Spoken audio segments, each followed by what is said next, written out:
Alrighty. Welcome, everyone. We are here tonight to talk about when shit gets a little crazy in our kinky worlds. We're doing a primer. This is a very intro basics level class. We are not doing therapy. We are not training you to be therapists. This is very basic helping stuff. But let's get started, and I'll let people in as they come in. You want to start with introducing yourself, Rabbi? Sure. I am the rabbi. I'm a certified sex therapist. Actually, this is my first class teaching since getting that certification. Woohoo. A licensed professional counselor at a private practice. I am a kink educator, taught 90 plus classes on 16 different topics for over 35 different groups.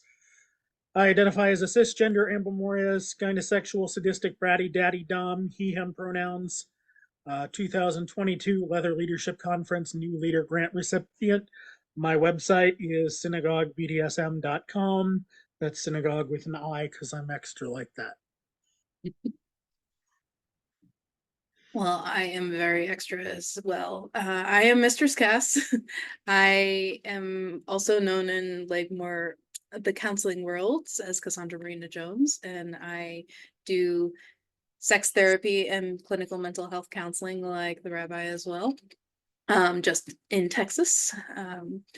I also educate in the kink world in Texas and across borders. In more mental, relational, sexual sort of context, not as much like edge play or anything like that. I am a public health scientist as well, came from an epidemiology background. I am pansexual, queer, polyamorous, a leather master, and a cis woman. I use she, her pronouns. I also identify as disabled, mixed race, fat, and crazy. And I tend to take ownership of that crazy title because I don't think it's necessarily a bad thing. And I have a website as well, but it's usually easier to go to my link tree to see all the variety of different things I have, and I have it under boldly Cassandra. Alrighty. So what are we doing here today? We are going to give you a primer on the skills and considerations for dealing with mental health crises in kink settings. We're going to explore the themes and commonalities in mental crisis among kink players. This is generalities. This is not, any specific examples we're going to necessarily talk about today, but we encourage discussion and questions throughout the chat. This is a little bit of a discussion heavy class, hopefully. So feel free to join in the discussion via chat or unmuting when we ask for questions. But that main discussion is to aim at how to approach or help a kinkster in mental crisis mode. We want you guys to feel a little more empowered to be helpers at the end of this class. And we want your resources. We have resources, the rabbi and I. Like we love our resources, but feel free to share your resources too if you think they're top notch, because we always want to learn about new awesome resources. And there's always newer and more awesomer things coming about on the horizon. But generally, our rules for engagement tonight, we want you to be kind, be respectful, and be helpful for your learning and for other people's learning. So keep those things in mind, and also keep in mind we're not providing therapy, even though we operate as counselors and therapists, and neither will you be a therapist after today, just a helper, a little more equipped helper. All right, get started. So before we can help people, we have to understand some of the myths that are prevalent in kink culture. One, the big one is that kink is a sign of a mental illness. This is absolutely not true. Studies have shown that practitioners of BDSM are generally more mentally healthy than our vanilla counterparts. The reason why they haven't figured out yet, but this is what studies have shown. Uh, there is the myth that kink is the result of trauma or abuse. Yes, some people do wander into kink because of that, but it is not a rule. It is not for everybody. There are plenty of people who enjoy kink for the sake of it being kink. Kink does not mean you deserve pain. It doesn't even mean you enjoy pain. Yes, some people do enjoy pain, but it is not a requirement to be a participant in BDSM community. Kink does not mean hurting or abusing others. Um, you can enjoy inflicting pain without it being harmful, hurting. It is definitely not abuse. Abuse typically happens without consent. Consent is important for all the things we do kinky wise. And kink is not always sexual. There are plenty of types of play that don't involve sex at all, or people choose to keep them separate. Some mix them. It's all okay. I'm a big fan of saying that they're outside of violating consent. The only wrong way to do kink is to think your way is the one and only way. So, whatever way works best for you is the right way. Mm-hmm. And it's just important to keep these myths in mind, because even if you realize these myths are myths and you think they're BS or whatever, other people might believe these, even if they're inside the kink scene. And understanding like they're operating from the point of view where kink is some flavor of bad, that might affect how you might be dealing with someone or helping someone.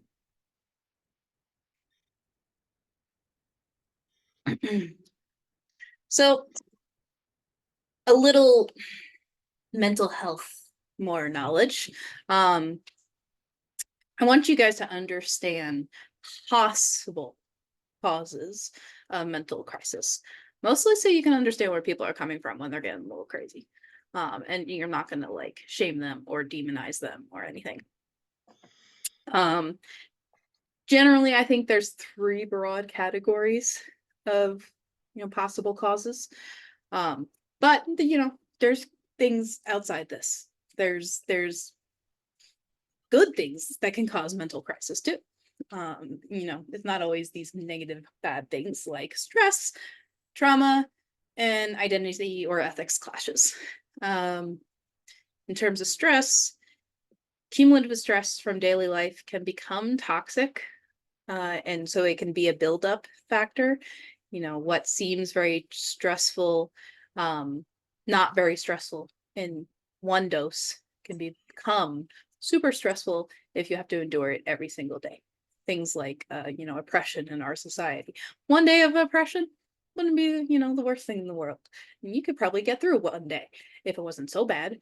But after day after day after day, then you might get into more of this trauma category then. But also with stress, like even positive stress can tip your scales towards becoming more prone to mental crisis. If you like are just so saturated with awesome good stuff, you might like flip a switch at some point and like your schemas in your mind, in your soul, in your heart just don't get what's going on. And then you might have a crisis moment. Trauma is, something that a lot of us have. Like, how many of us have been in some sort of car accident or worried we were in danger for our lives, or like in danger, like socially to an extreme level, even. There's all sorts of classes on trauma. So like, I'm not going to go into super what trauma is. But we have the little T and the big Chi here for a reason. And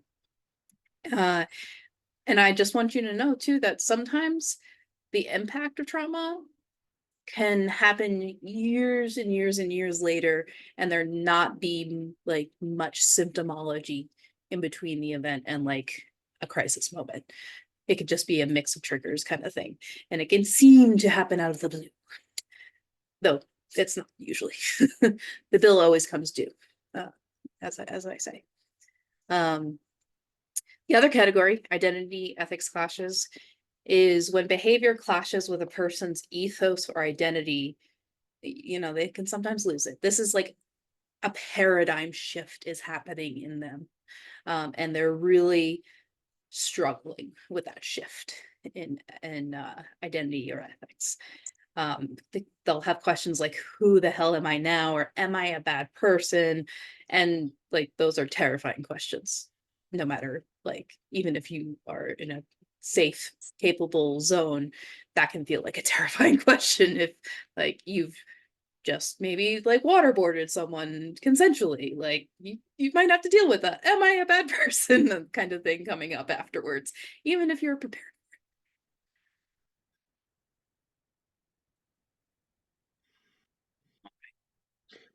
So to better understand some prevention, as well as help you identify somebody who may be in crisis mode, these are stages to look at when assessing a situation, when assessing yourself. Starting at the good end, thriving, I got this; surviving, something isn't right; struggling, I can't keep this up; and the worst, in crisis, I can't survive this. I'll start with in crisis because that's what we're here to talk about. Disabling distress and loss of function, panic attacks, nightmares or flashbacks, unable to fall asleep or stay asleep, intrusive thoughts, thoughts of self harm and suicide, easily enraged or aggressive, careless mistakes, an inability to focus, feeling numb, lost, or out of control, withdrawing from relationships. And that doesn't mean just romantic relationships, that could be friendships and family relationships as well. Dependence on substances, food, or other numbing activities to cope. Struggling, persistent fear, panic, anxiety, anger, pervasive sadness, hopelessness, exhaustion, poor performance, and difficulty making decisions or concentrating, avoiding interaction with coworkers, family, and friends, um, fatigue, aches, and pains, restless or disturbed sleep, self medicating with food or other numbing, with substances, food, or other numbing activities. See, it's a lot of the same stuff as in crisis, but not quite as deep. Surviving, nervousness, sadness, increased mood functions, inconsistent performance, easily overwhelmed or irritated, increased need for control, difficulty adjusting to changes, trouble sleeping or eating, activities and relationships you used to enjoy seem less interesting or even stressful or just don't make you happy anymore. Muscle tension, low energy, headaches, and thriving, the one we all want to be at, calm and steady with minor mood fluctuations, able to take things in stride, consistent performance, able to take feedback and to adjust changes of plans, able to focus, able to communicate effectively, normal sleep patterns and appetite. And I think I know why Cass gave me this slide because there's a lot of reading on here.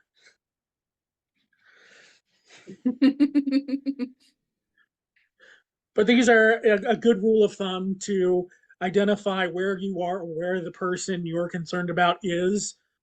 Are they in crisis? Are they in struggling? Are they surviving? Or are they doing just fine? You're probably not worried about them if they're just fine. So where are they in the yellow, orange, and red?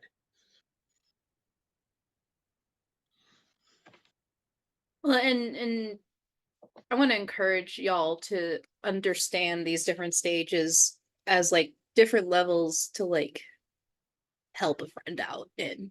If you notice that your bestie, relationship person, whatever they are to you, but someone close to you, is exhibiting all the signs in surviving constantly, and then they start to show signs in like a struggling category, and like you're noticing they're getting a little worse, um, then maybe you should like, hey, how you doing? And be a good friend. The question was, can you move between the stages quickly? And absolutely you can in a moment. Mhm. Yeah. Um, especially with somebody who may have PTSD, they hear a noise or whatever, and it triggers them, and they're, for all practical purposes, in their head back at that traumatic experience. Mhm. But also, if your baseline is higher, if your baseline for like life this year is struggling, you may be a little more likely to tip over into crisis mode too, than, you know, someone who is at surviving or thriving. Yeah, it's much easier to go from struggling to in crisis than it is thriving to in crisis, but it does happen. Mhm. Yep. Especially in those examples, causes we talked about in the slide. Those things can definitely like jumpstart you. Any questions about these stages or what they might look like or anything in relation to these?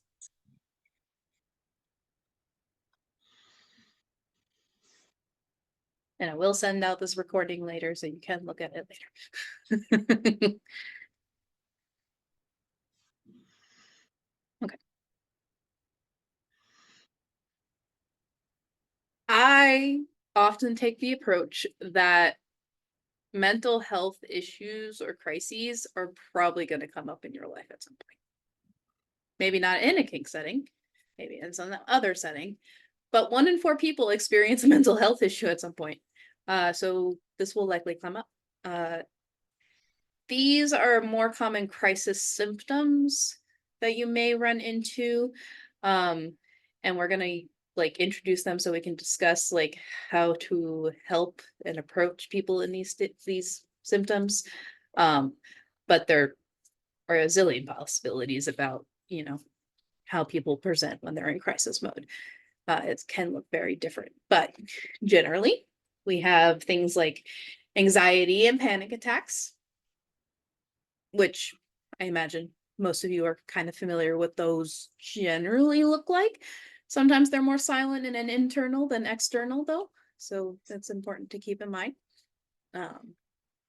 Excessive numbing, that, you know, is usually along the lines of, you know, substance abuse, extreme substance use, or when it comes to like extreme eating, extreme, uh, you know, having way more of something in their life than they had before.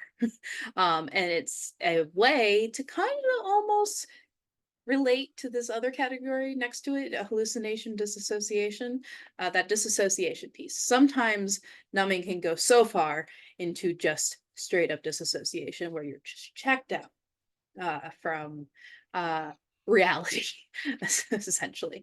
It can look different in different people. Under disassociation, we have hallucinations, which are, you know, conceiving of a different reality, whether that's by touch, tactile hallucinations, visual or auditory. And, you know, flashbacks can fall underneath disassociation or hallucinations too. And then there's also severe depression after play. This is more than drop.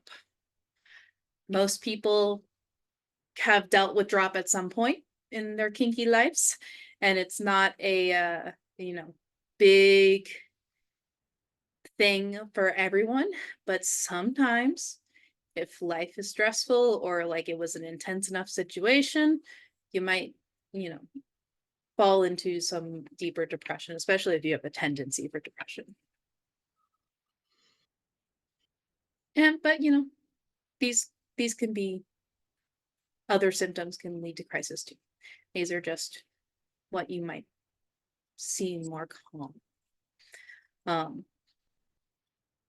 But I want you guys to remember that you probably will notice more of the external signs of these symptoms. You might have to ask questions of your friends or partners or play partners or fuck buddies or whatever you're interacting with. And ask questions about the internal if you're like really worried about like severe depression to the point of like suicidality. Like ask questions if you're concerned for that kind of thing.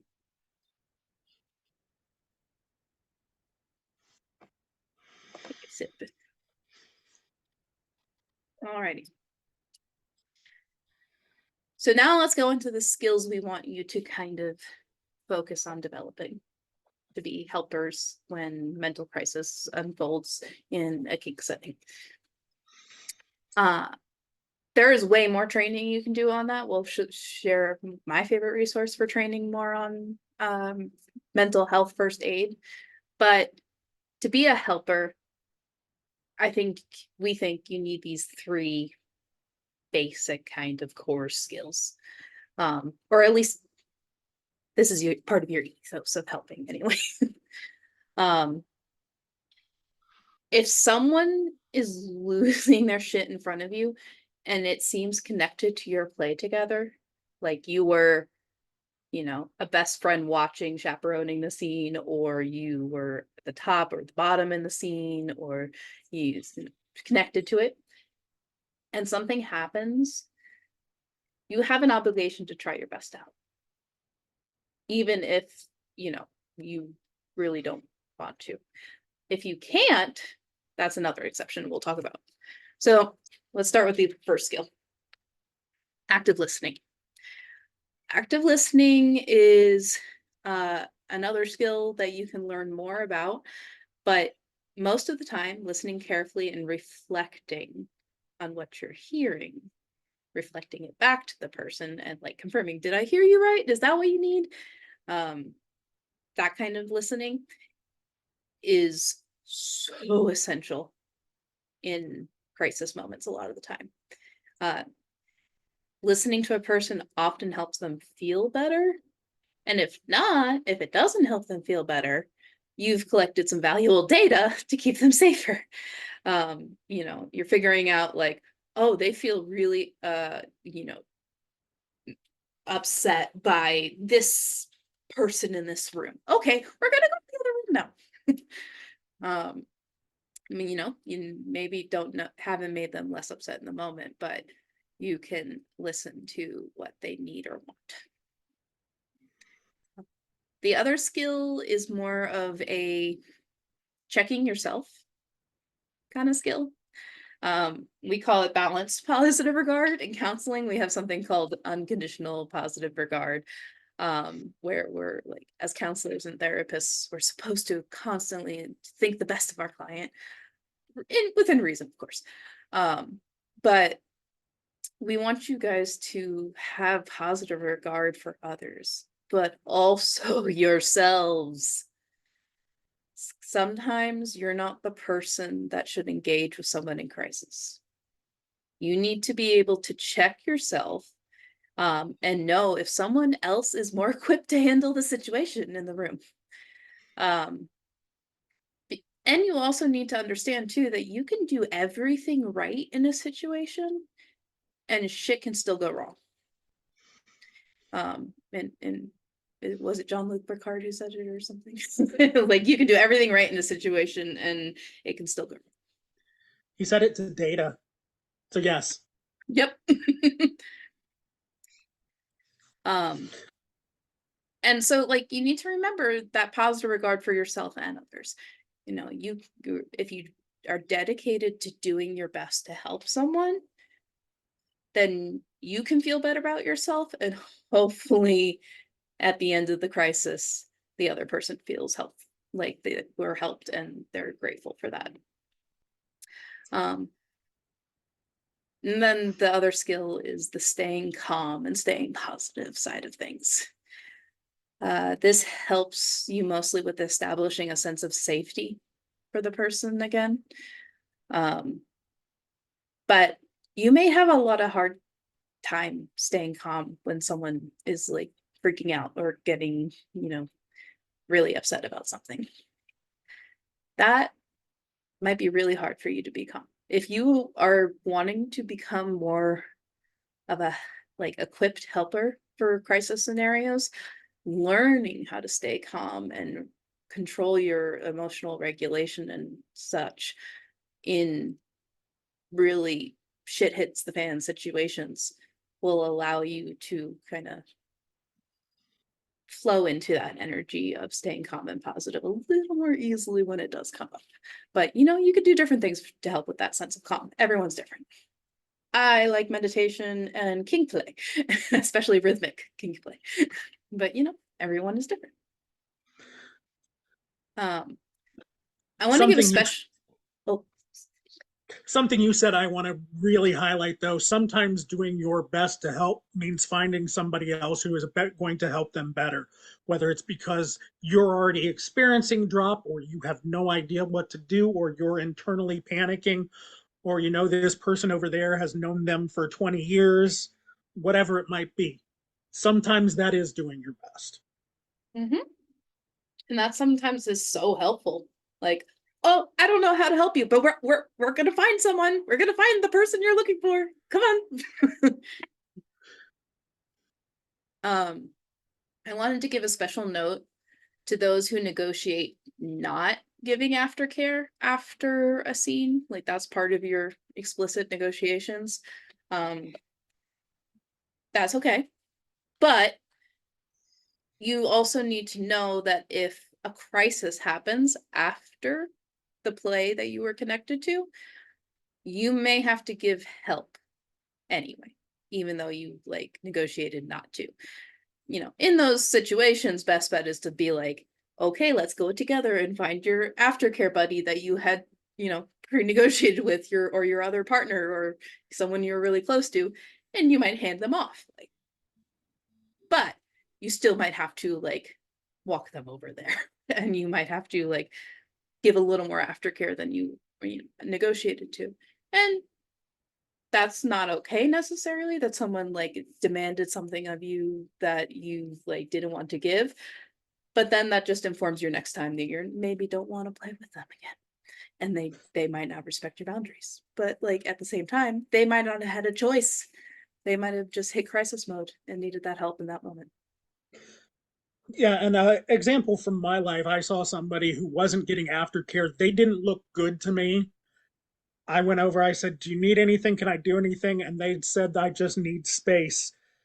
I said, "Okay, I'm going to sit a couple tables away and keep an eye on you, but I'm going to give you your space. And if and when you need me, let me know."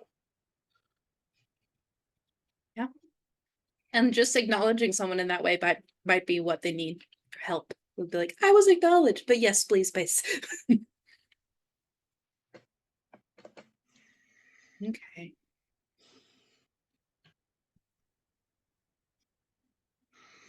So, what not to do? The first thing you don't want to do is panic. The person who is in crisis probably already is in panic, and you're just going to justify, enforce, amplify that panic. Stay calm, be soothing towards them. The more calm you are, the more that's going to rub off on them and influence them to help them calm down. You don't want to shame or invalidate their feelings. Whatever they're feeling, there's a good reason for it. It may not be a good reason to you, but that doesn't matter. It's their feelings and they're justified in them. Don't make them feel bad. Say, "Oh, don't feel that way. Have you tried just not thinking about it? All those silly things. You have your feelings. Validate them, then try to talk them off the edge. Don't ghost them. Don't walk away, say, I'll be right back, and then not come back. Whatever you tell them, you better do.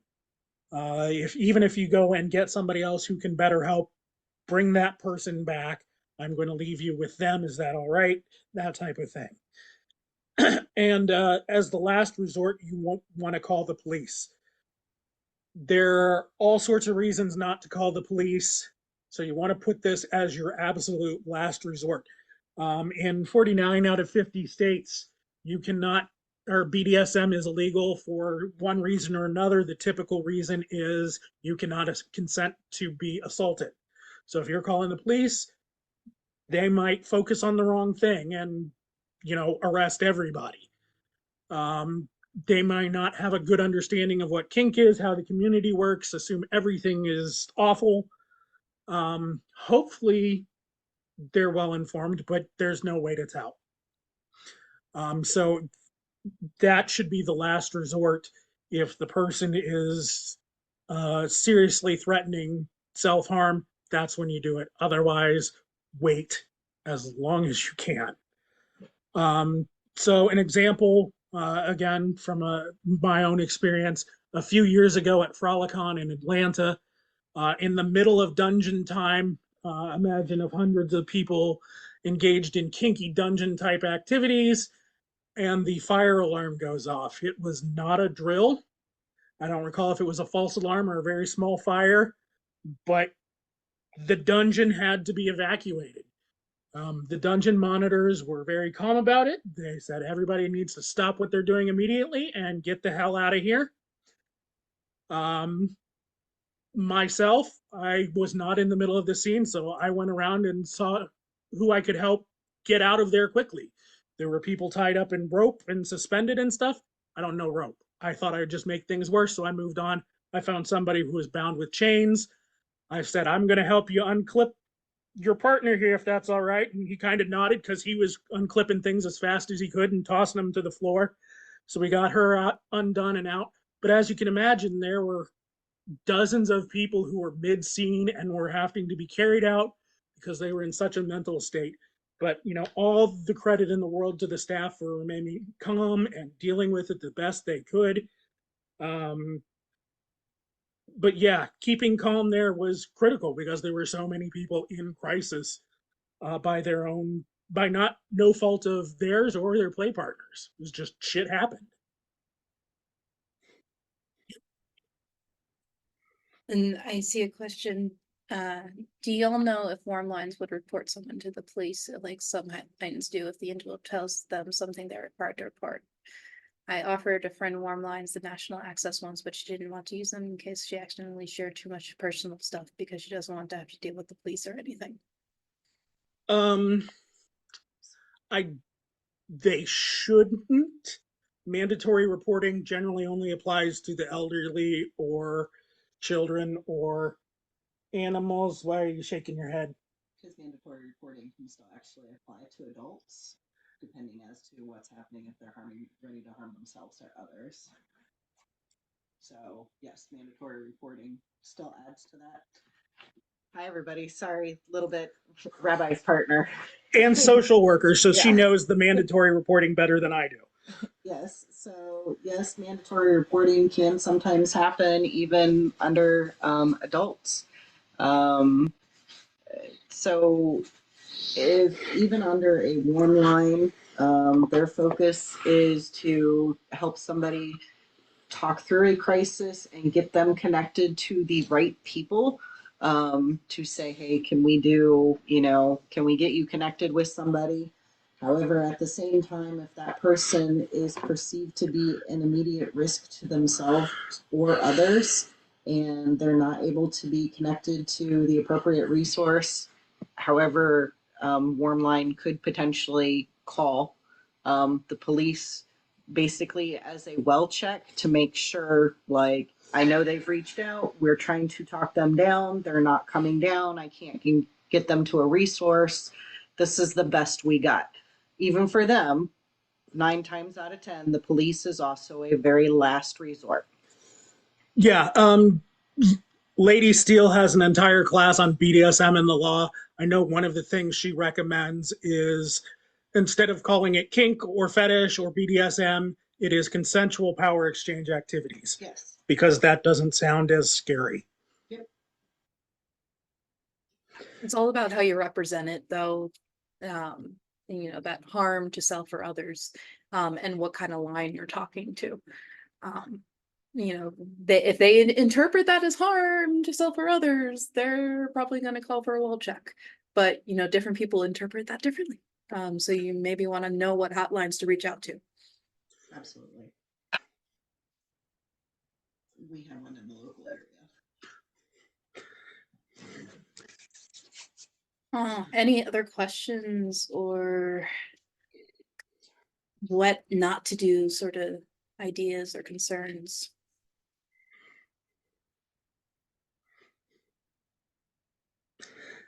And again, it's not don't call these numbers, it's make that your last option. Because better to have them alive and hate you, and better to be alive and arrested than dead or self harming. Yes. Yep.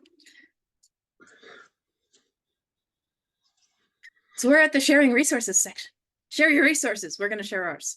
Let me copy paste this like blurb.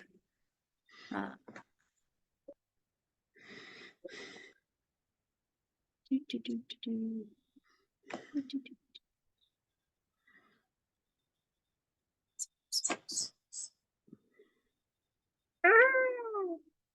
Message is too long. I'm gonna have to do this in bits. You get through NCSF, I'll get under that. Okay. Sounds good. I'm approximating that as halfway.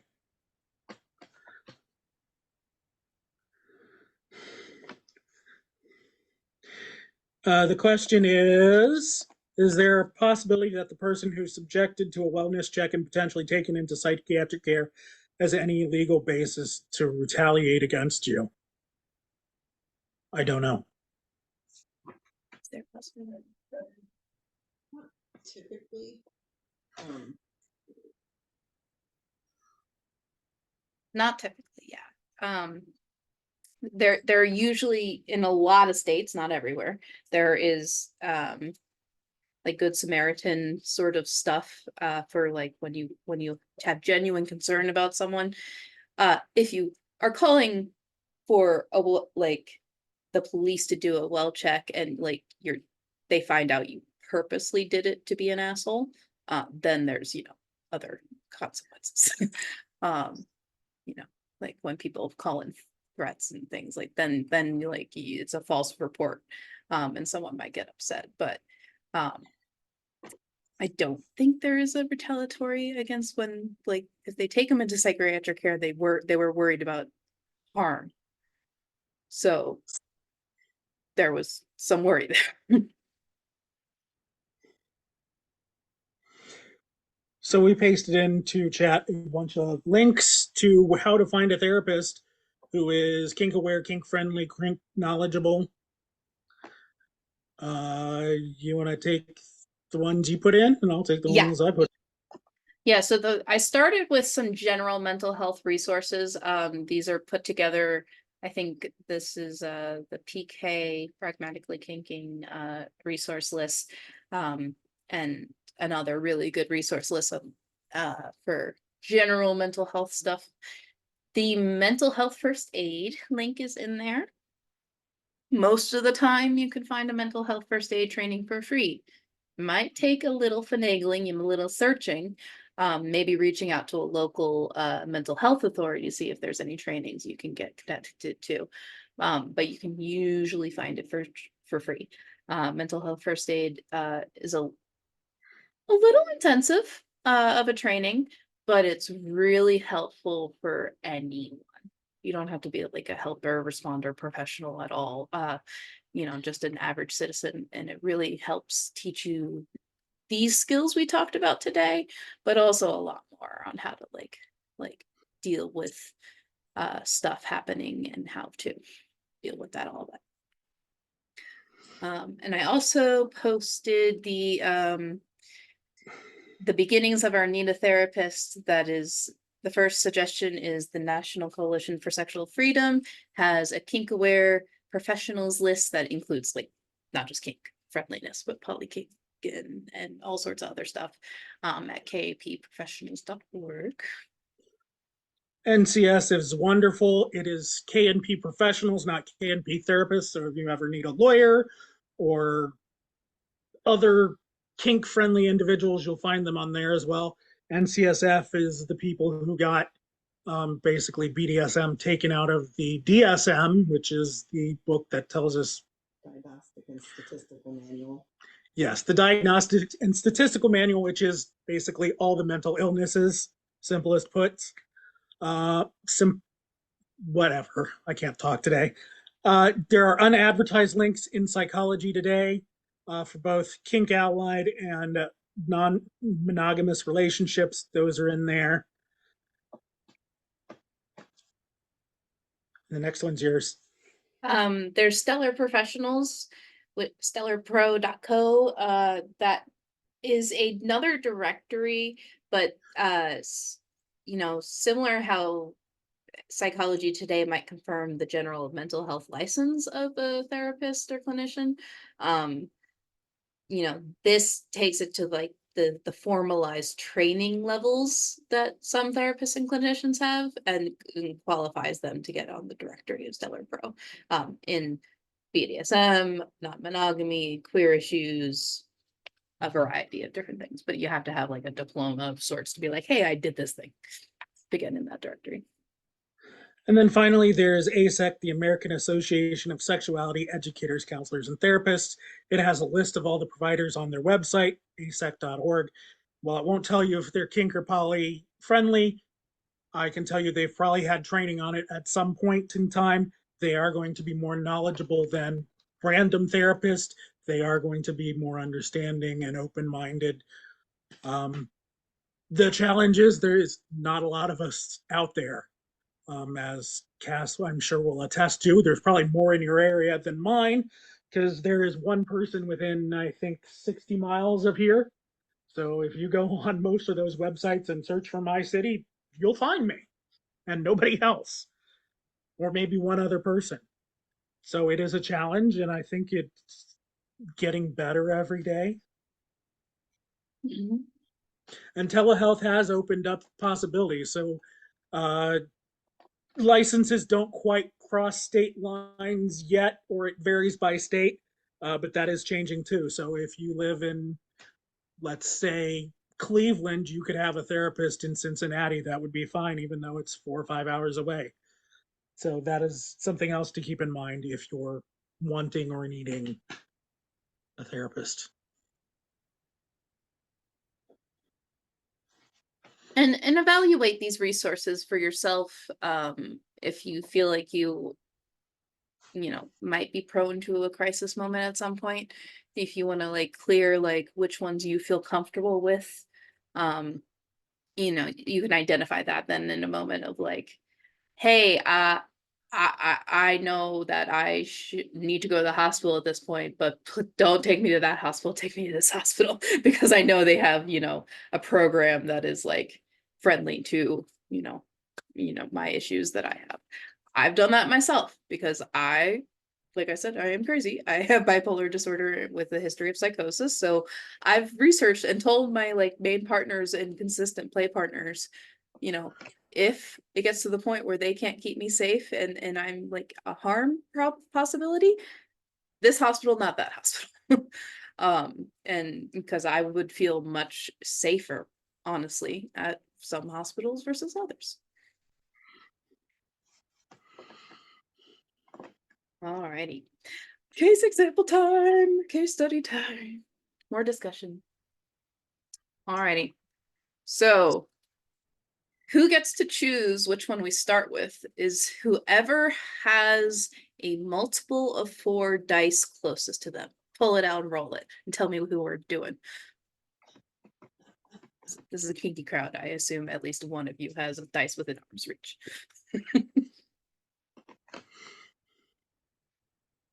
Or I'll just choose 2. I do have dice. Of course I do. 1. Okay, we're starting with Judy Booty. And I just made up these names. Alrighty, case example 1. I want you guys to think of yourself as someone who was close to the scene, the play scene that happened. Either fully involved in it, or you were a really trusted friend who was watched and was like, engaged somewhat. Please ask questions, give suggestions on how you would approach these case studies. You are welcome to unmute if you don't mind your voice being recorded, but like we can read your stuff from the chat too. So, case 1, Judy Booty. A new hot thing at the local dungeon doesn't know many people yet, but she engaged in some mild demo spanking with 3 people. Later in the evening, you find Judy Booty staring blankly, rocking in an isolated corner. You were one of the mild demo spanking tops in that situation. what would you do if you saw her sitting in the corner like that?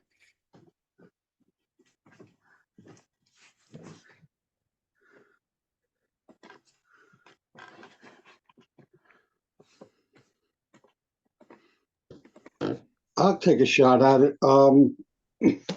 Would offer some type of a cold beverage. Ask if they were all right, if there was anything I could do for them, if there was anybody I could get for them. That could help them through the situation. Yeah, a polite inquiry. Yes. Polite inquiry that is like neutral-ish, right, is great. Just as you go to approach someone who's kind of like shut down, or in a way, don't touch them. They might like, you don't like go to reach out and touch their shoulder before you say something. Like, give them their personal bubble space. So, you know, approach them from the front where they can see you approach. Don't be in their personal bubble, like, you know, maybe some 4 feet distance. But yeah, and then glass of cold water is great because cold water actually helps us like calm our anxiety and our physiology. But also like you need hydration too. It's a distraction. I like that. Any other ideas on how to approach Judy Booty?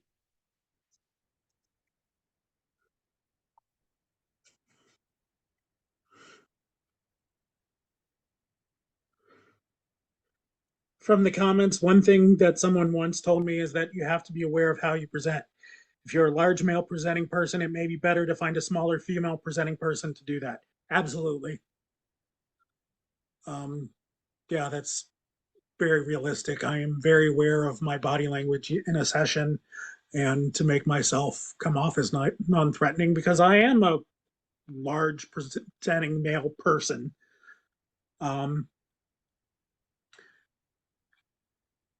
Also, I'll throw in there, you know, depending upon which way this person is facing. If she's facing the corner, there is no way to approach her from the front. So you might want to, you know, verbally say, hey, I'm coming up to you because I want to check on you, see if you're okay, so that you don't surprise them.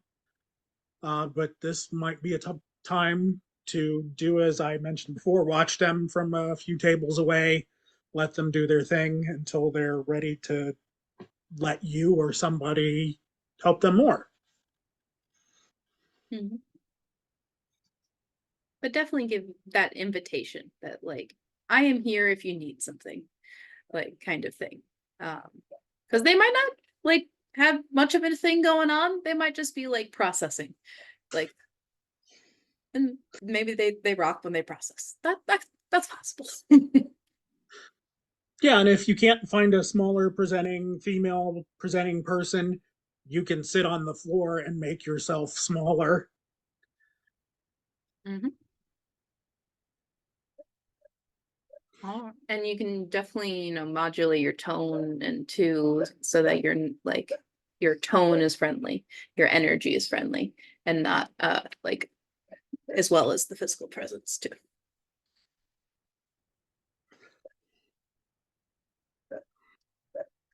Good ideas, good ideas. All right. Choose the next one, either the person who rolled last time or someone else.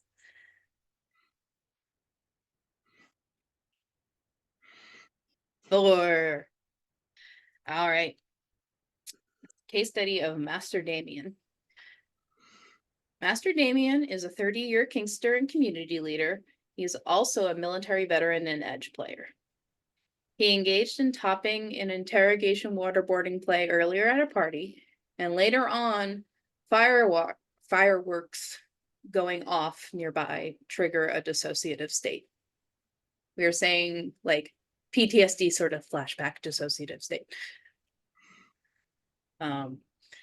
How would you approach the situation if you had been, say, the bottom in that interrogation scene, or, you know, someone really close to Master Damien?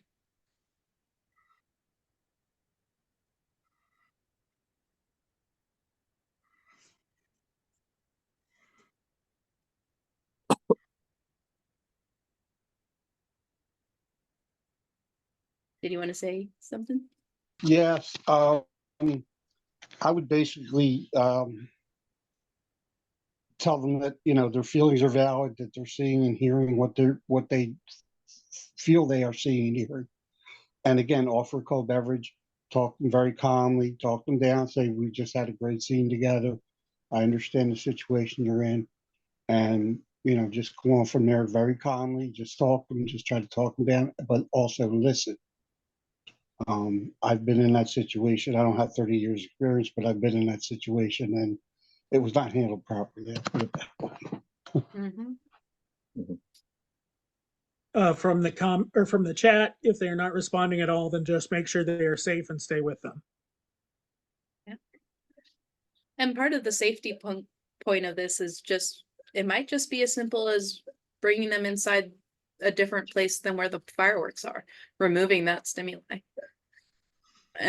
But they might need a little like, hey, let's go get a cookie. Cause it's already coaxing and, but listening to them is very important. Like our person said, that is the point of this, is that listening to their reality they're dealing with us in this crisis moment and not saying like, oh, that doesn't make sense, that's not what's happening. Like, you don't necessarily have to validate necessarily that like, oh yeah, the ninjas are real, but you can definitely be like, oh yeah, I see you're really scared right now, I see how affected you are, I see that you are dealing with something right now, and like, maybe let's go over here, away but you don't want to necessarily play in too much. Your opportunity, you're focused on making people safe, and don't play into it more than the bare minimum to get them safe. Bare minimum.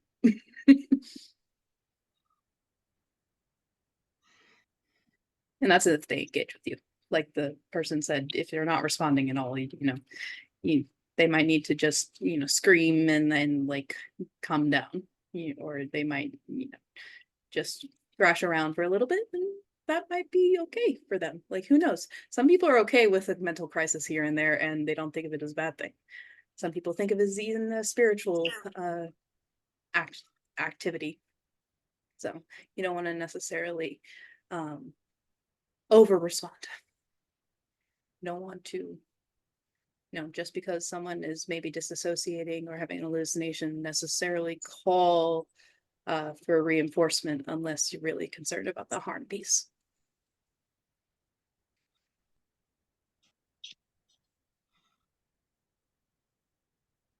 Any other ideas on how to approach Master Damien or questions about that kind of situation?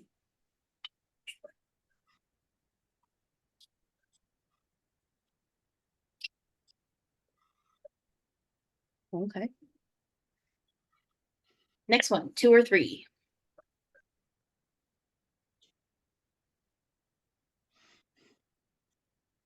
Let's choose 3.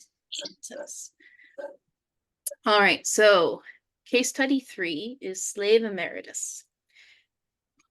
Slave Emeritus is a veteran kinkster / slave who recently had their mistress wife pass away and has been experiencing clinical depression. They engage in a flogging scene with a trusted friend 9 months after the death. Shortly after the scene, they isolate from all connections and leave some group chats.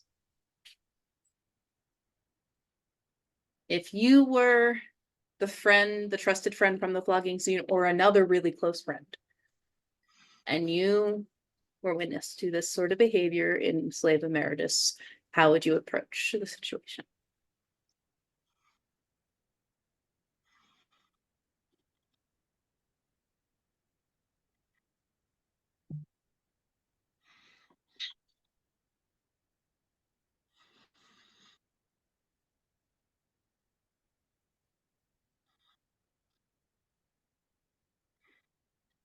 Any ideas?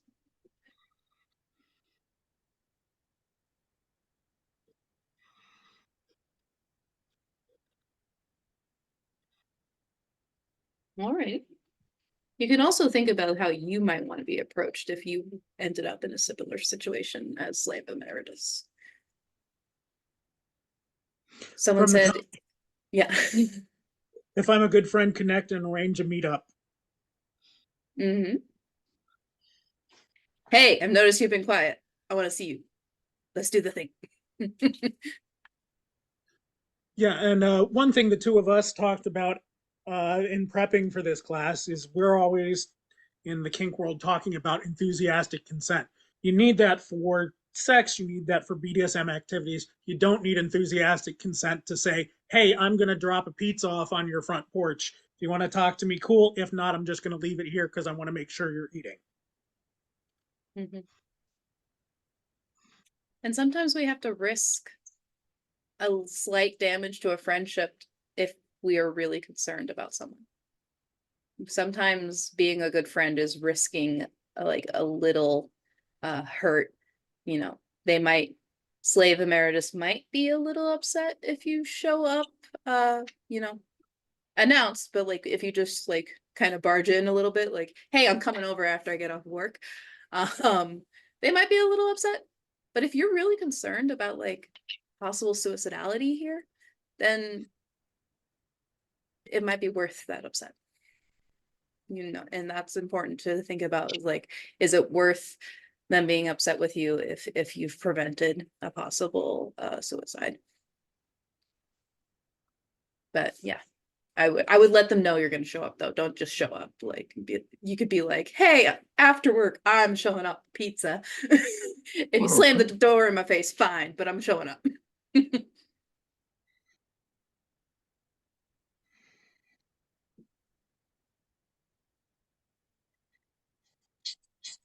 Now, isolation is might seem like quiet symptom, but it is a very, very um possibly telling symptom of, you know, when people pull away from their close connections, that should be noticed.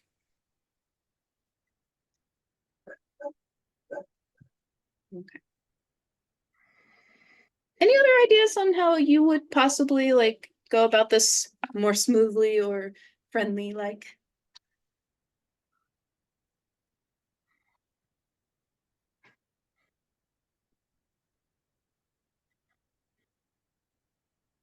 Okay. If ideas come, we can always, you know, mention them too. I'm well with that. Alrighty, so the other last case study is Subby Wubby.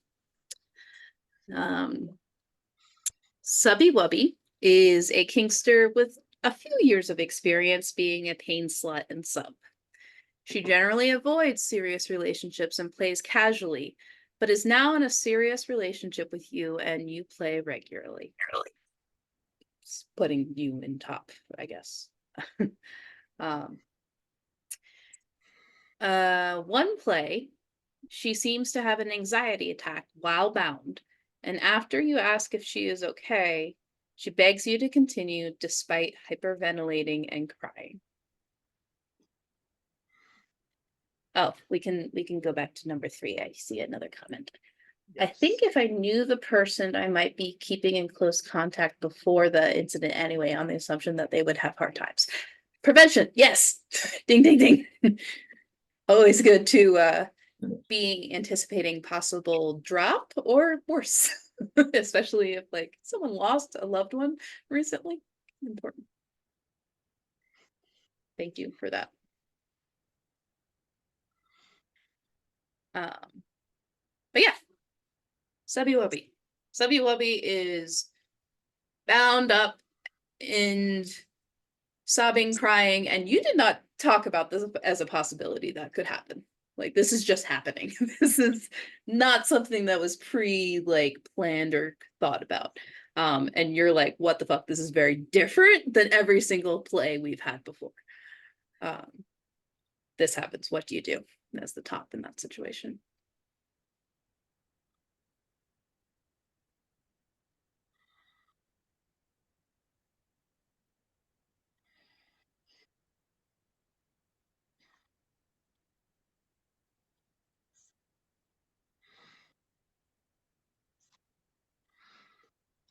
I personally would call red. I'm allowed to. We would discuss it later and potentially do it again. Yeah. From the comments, Yeah. but I would absolutely do the exact same thing. Yeah, I would not be comfortable myself. Yeah, keep going unless you know, don't get me wrong, I like some tears in my play, but that's pre-negotiated and I know that we're going for an emotional breakdown. Okay, then like I'll ask for a color and then we keep going. But if this was not pre-negotiated, you need to think of like what could be harmful to yourself as a top in this situation. That's what I was just thinking. I wouldn't be in a good headspace to continue if this happened, let alone what she wants. We can always play again tomorrow. We can always play in a few hours, maybe even. We don't have to do it today because now maybe neither one of us are in a good headspace. It's a good idea to check in. If checking in with her is great, but checking in with yourself too.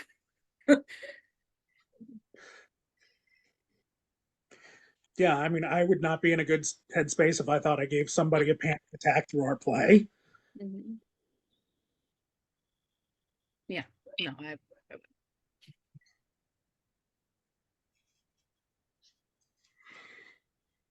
Any other ideas on how you would approach this? Or questions?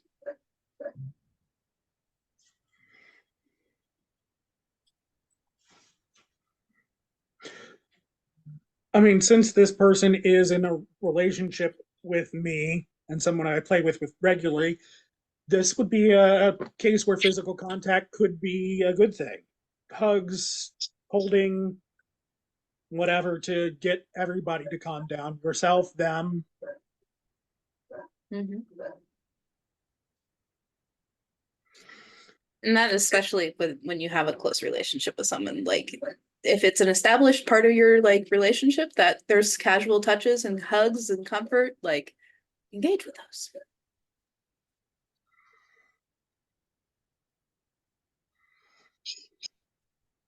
Okay. Any other questions about dealing with situations like these? It doesn't necessarily have to be specific to these situations, but in these realms.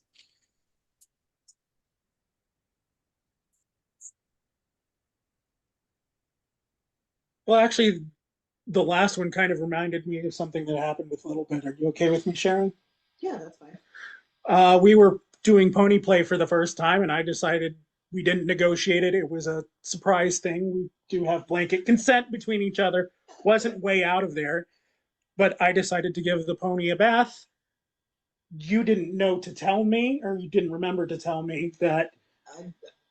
Because it was a surprise and it didn't come across my head at that given moment in time to ever tell you that, because it wasn't something to bring up. It wasn't in my realm of like awareness to bring up. The short version is wet clothes sticking to her body is a trigger for her. I didn't know that. She had never thought to tell me that. So she was having a little bit of a breakdown. So immediately called Red, stripped the clothes off of her as soon as I figured out that's what was going on. And held you, brought you down, called the scene, went inside.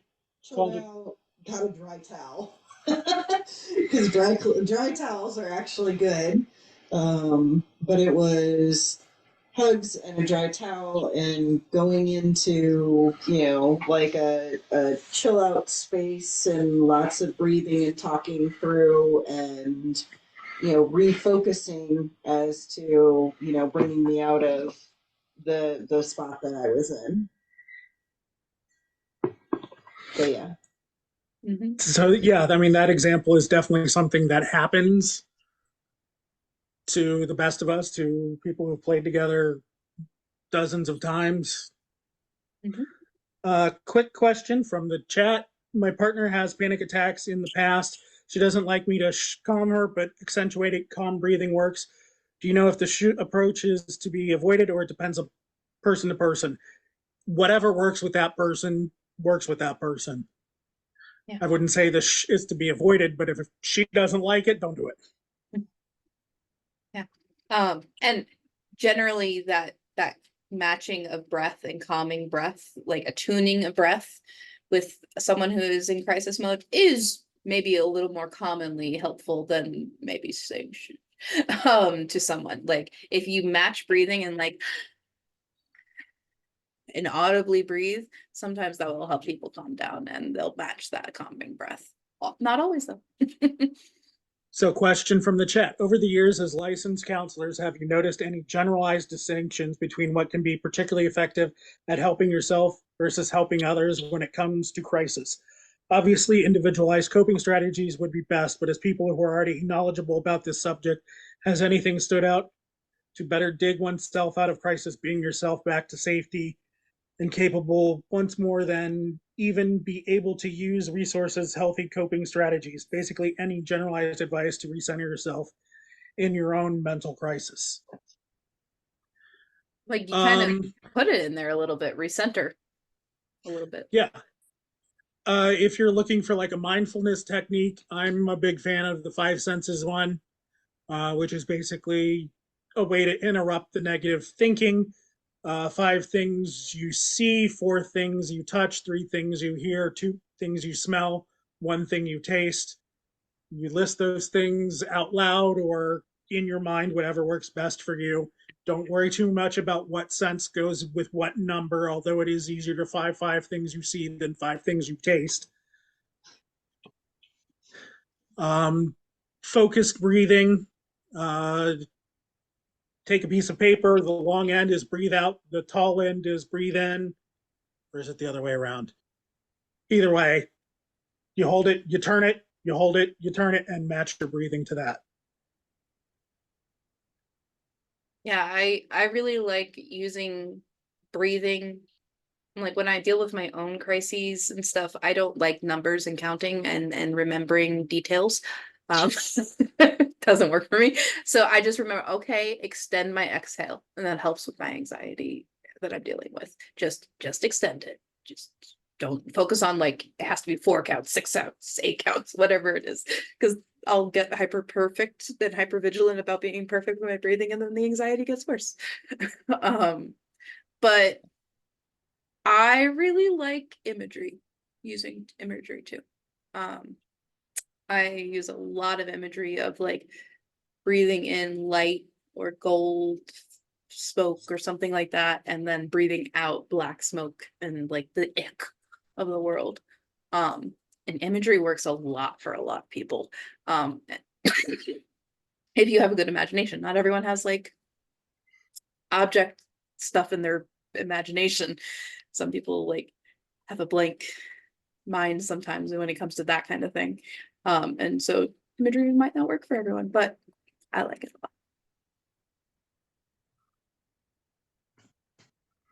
lot. But yeah, the recentering in general, what recenters you? Like what helps you get back to who you are? For me, it's imagery and breath work. For other people, it's like that grounding in their senses with that 5 senses thing and like regimented rhythmic breathing. That helps them. Other people, it's writing poetry, journaling. Other people listening to home music and dancing. You know, whatever floats you up. But find what recenters you most easily and comfortably and pleasurably. I mean, one other thing I will add is if you're doing a scene, prepare for your aftercare beforehand. And I don't mean just having an aftercare bag. Unpack it. You know you're going to at least drop a little bit. Maybe you go to crisis, maybe not, but afterwards you don't want to be like, I can't find my freaking stuffy in the bag. And that be the thing that sends you into crisis.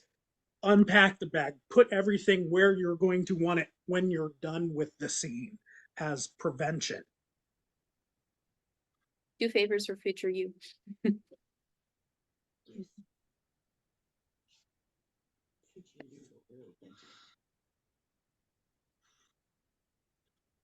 And also like if you're around someone, like you have a great friend or play partner, and you know you're like a little prone to maybe like being in struggling or surviving or crisis mode, give some information to that friend and play partner about like how you like to be approached or recentered in those modes that is unique to you. You know, and you know, like just like you might share your triggers in a negotiation, share what like helps get you out of an activated triggered state with the people that can help you in that moment. And so they feel more informed and capable. Yeah, chime in. So I unexpectedly, so I was at actually a local bar and was asked by a friend of mine to engage in a light spanking scene there at the local bar. And um, apparently it triggered another good friend of mine unintentionally. And so one of those things that instead of, which I found to be, from a mental health perspective, I found this interesting, that the person then came to me, even though I was the one doing the things consensually with the other person, that this outside third person that was triggered came to me and said, I'm going into a panic attack from your scene. Can you help me?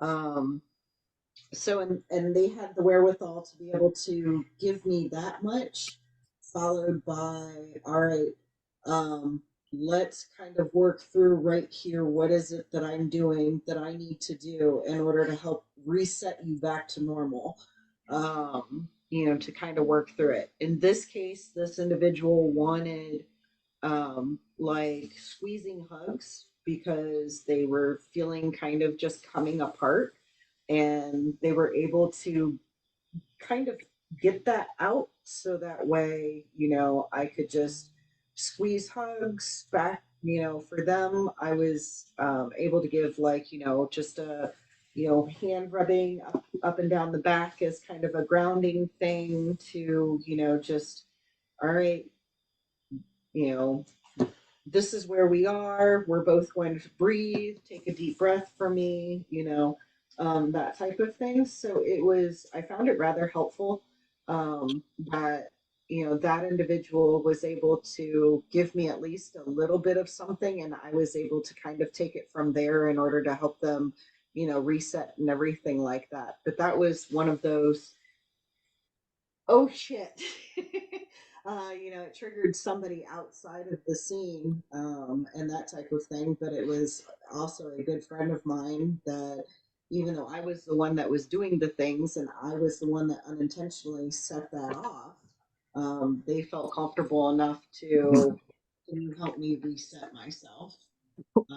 So that's something that, every once in a while that happens as well. And just being able to have the wherewithal of, all right, how do we get you a little bit reset? How do we, how can I help you to go forward with it? Can you at least give me a little sense of direction? And I will take the rest of it from there. I may bungle through it just a little bit, but I will do my best to take it from there. I'm so glad they asked for help when they needed it. Trust me, me too. Me too. It was, do we need to, part of the question was, do we need to remove from being inside? Would outside be better? I gave them the minute to process because for this individual, they are neurodivergent and have ADHD. And so because of those two combinations of things, along with in the middle of panic attack, sometimes the processing just takes a minute longer. And if I would have asked the question again, then I would have had to reset that time. So thankfully I paused enough to, all right. And they were able to process and think and give me the feedback of outside would be too much and create the overwhelming experience of nothingness on top of the panic. So inside, even though that was the place that did, even though that was the triggering place, that was actually the better place because it was enclosed. All right, What next? Hugs. All right, let's do this. Too tight, need tighter. I mean, just real quick, yes, no type things to kind of go through there. So yes, I was very thankful that I was there and they had the presence of mind to be able to just be like, hey, I need help. Also, expressing gratitude for anyone asking you help might be a good thing too. Like thanks for asking for help. Like that sometimes they're just like, what? And it like distracts them a little bit, but it's also like, ah, you're welcome. And it engages them further.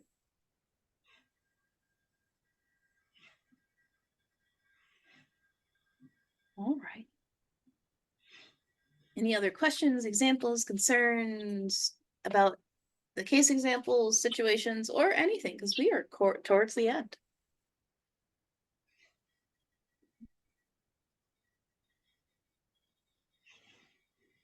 Alrighty. Well, just to give a summary of what we talked about today and like what we learned, you guys can be helpers. You don't have to be an expert to help someone.